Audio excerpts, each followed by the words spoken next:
So when most people think about conditioning, they think of two main things. One, boring, steady state cardio on the hamster wheel, doing 30 to 60 minutes of jogging or running outside in the gym for months on end and not really ever seeing results.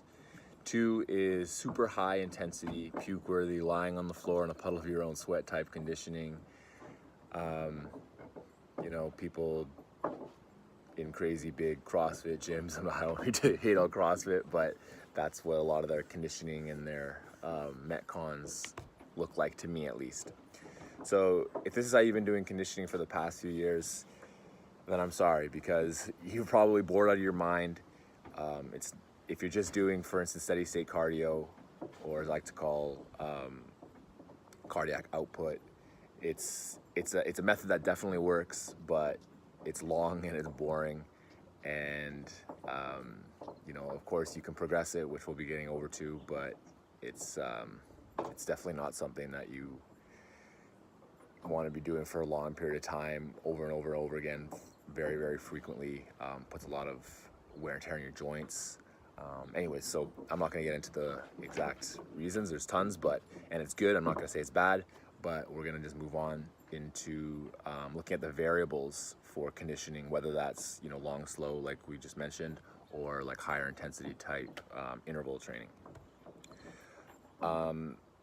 So what's the right answer on the intensity scale, or the intensity and volume scale? You have long, slow, steady state stuff on one end, and then you have the super high intensity stuff on the other end, where if you wear a heart rate monitor, for instance, you know that your heart rate's probably jumping up super, super high, closing in on your anaerobic threshold.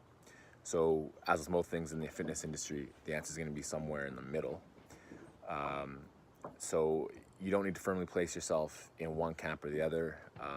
You should be willing to have your mind changed, and you should be willing to try out new things, and don't stick yourself on one end or the other and say the other end is garbage, it's for people who are losers or for people who are lazy or whatever.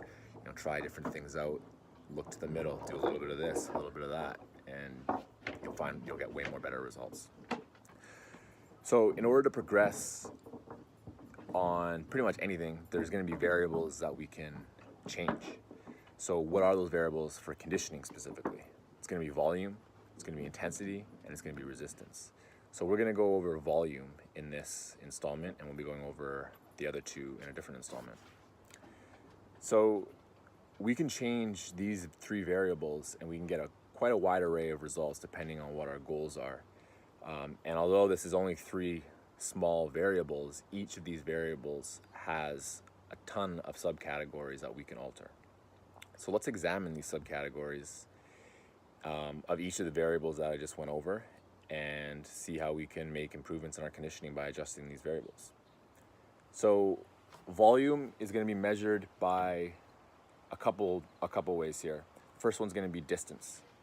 So distance is simply how far you're going. So say you're running on a treadmill, you go 5 kilometers, and then how are we going to progress that? Well, next week we can go 6 kilometers, or we can go 5.5 kilometers.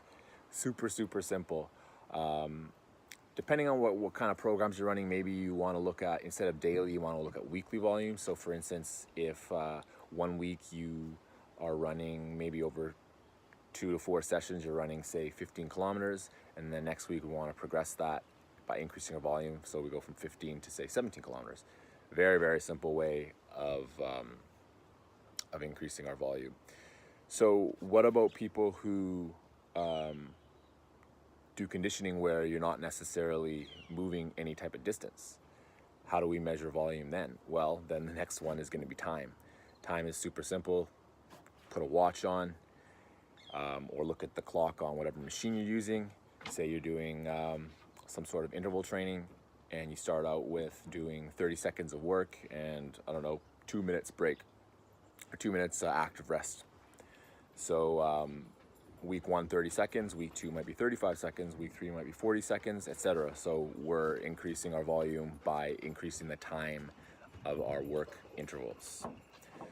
And then the last one is going to be increasing sets or reps. So this is going to be obviously mainly meant for people who are doing intervals. So if you're doing some type of interval, let's say you're doing 5 sets. Say you're doing 5 sets of 15 reps. I'm just going to make it as simple as possible. 5 sets of 15 reps on week 1. So how can we progress that? Because obviously we know, sure, we can increase the, we can't really increase the distance and the time because we're not measuring that. We're measuring reps and sets. So that's how we're gonna increase our volume, by increasing our reps or increasing our sets. So like I said in the last example, say we're doing 5 sets of 15 one week. Next week we might do 6 sets of 15, or we might do 5 sets of 16. And then from there on out, we can work on up to whatever our desired goal is. You know, maybe it's 10 sets of 15, whatever. Maybe you're gonna change up your methods within the one little thing. So you do, you know, 5 sets of 15 of this, and then you want to eventually work up to 5 sets of 15 to another method that's kind of similar, that works similar energy systems. So you're still end up with 10 sets of 15.